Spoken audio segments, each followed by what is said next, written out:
Hi, my name is Buck Organ with Gainesville Lawnscaping. I'm the general manager. My name is Tavares Matthews, and I'm the crew manager. Today we're going to talk about how to use the edger, and Tavares is going to basically go over how to start the equipment. Alright, so a couple things you want to make sure that you have ready before you start using the equipment. Most important is eye protection and ear protection. You can use earplugs, or we don't mind using your music. Just make sure that it is on a low volume, so then that way you're aware of your surroundings. Now, regarding to the equipment, you want to make sure that the blade is in good condition and ready to be used. That the switch position is on start and not in the off.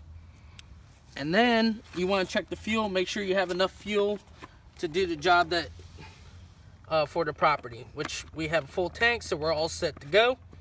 And it does not use regular gas. It actually uses mixed gas. And if you ever have a question or hesitant about it, please feel free to ask us, or you can actually look on most of the caps that will show that it's gas or oil. Now, in order to start this, you got on the start position, you want to prime it, push it about 3 times. You want to flip the switch, which would be on the choke position right here. This will be off. So right now we got the choke on.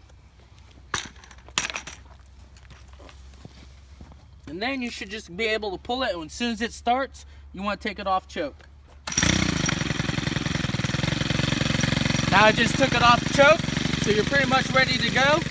You want to make sure you do this on the hardscape. Please don't do this on the grass, because if the gas actually leaks and goes onto the grass, it will kill it almost instantly. Alright, once you got your equipment all set to do the job, it's really important that you pick up the edger and immediately get to the right side of the property. So then that way when you are using the edger, that the wheel will be on the hardscape at all times. This will give you a better control of the equipment, so that way it won't run away from you. Now once you have done the right side of the property, you want to immediately get to the left side and come all the way down and finish on the very left of the property. Then that way you make sure you got everything. The next thing, once you have done the hardscaping, is that you want to get into the landscaping beds. You want to take care of everything on the right side of the property, and then you want to take everything on the left side. Once you have done the front, then it is important to start tackling the back, so that way you do things in section, making sure that you won't miss anything. Now Tavares will also show you how to use the edger on the landscaping beds. It is important that you have the wheel on the grass side, so then that way you have a lot more clearance from the shrubs.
to show you how to use the weed whacker at a residential property.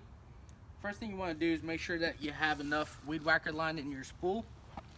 So you come over here, you push the button, and the cap comes off. Looks like we got plenty of line, so we should be good to go.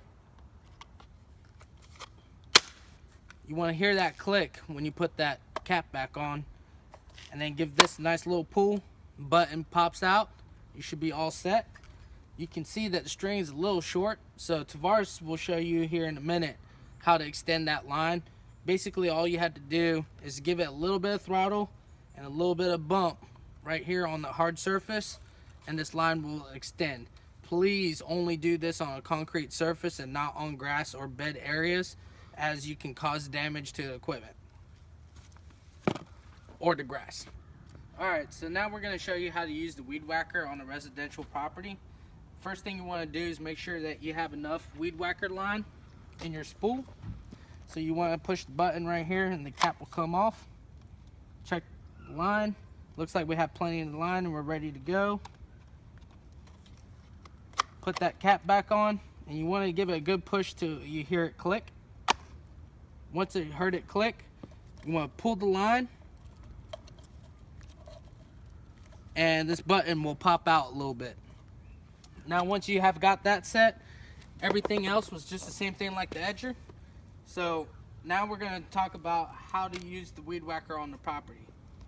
Very first thing you want to do is, again, like the edger, come on the right side of the property and start on the right side here in the front.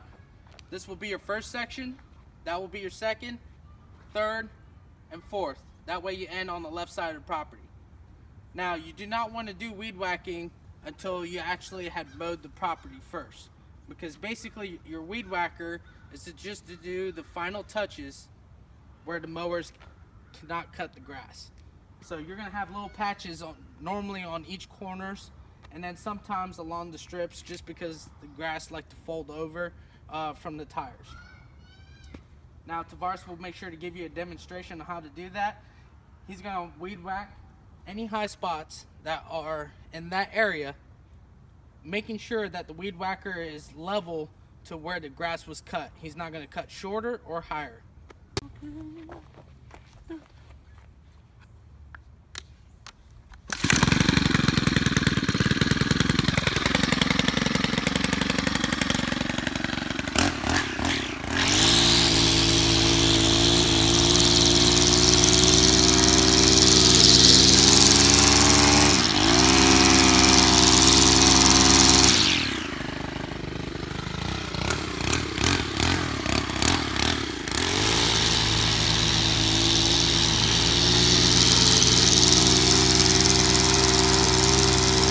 Now we're going to talk about how to use the trimmer.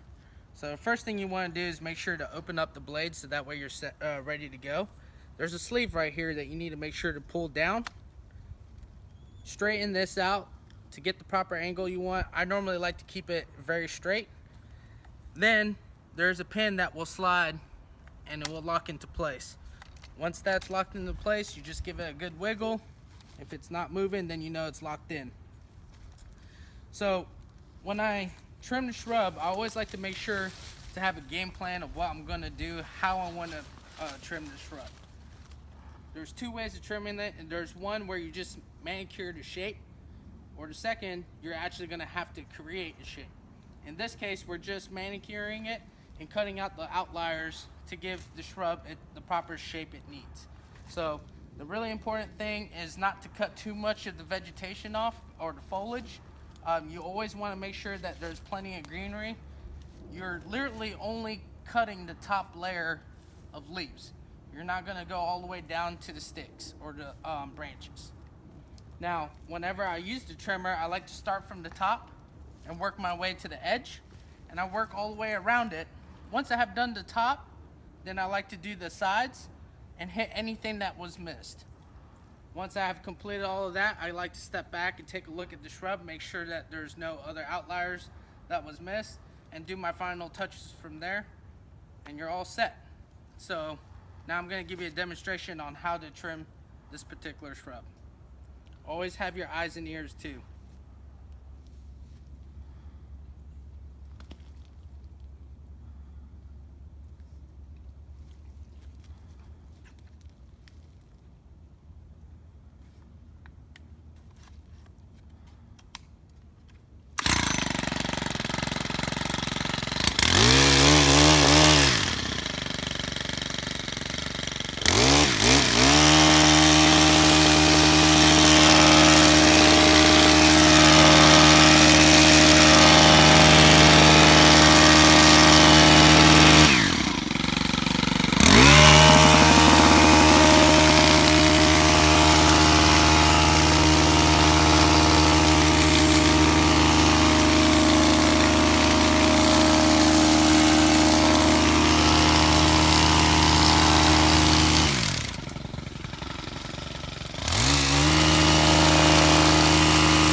Now if you come over here, one of the things that I do want to talk about real quick is that normally this is what happens when you trim the top and then the side, you are left with this point that likes to stick out. So once you have completed that, it's really important that you cut these edges off. I can give you a quick demonstration of what I mean by that.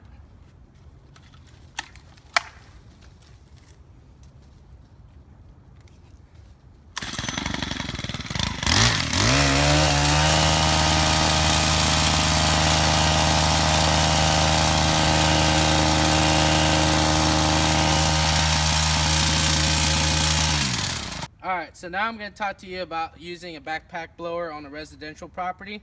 So basically you want to start from the road, push all the debris onto the grass area, then you work your way up to the driveway. After taking care of the driveway, you do the front door. Now when you're doing the front door, you don't want to blow towards the mat area. You actually want to blow about the height of the doorknob. So then that way you're creating a backflow and pushing dirt out this way.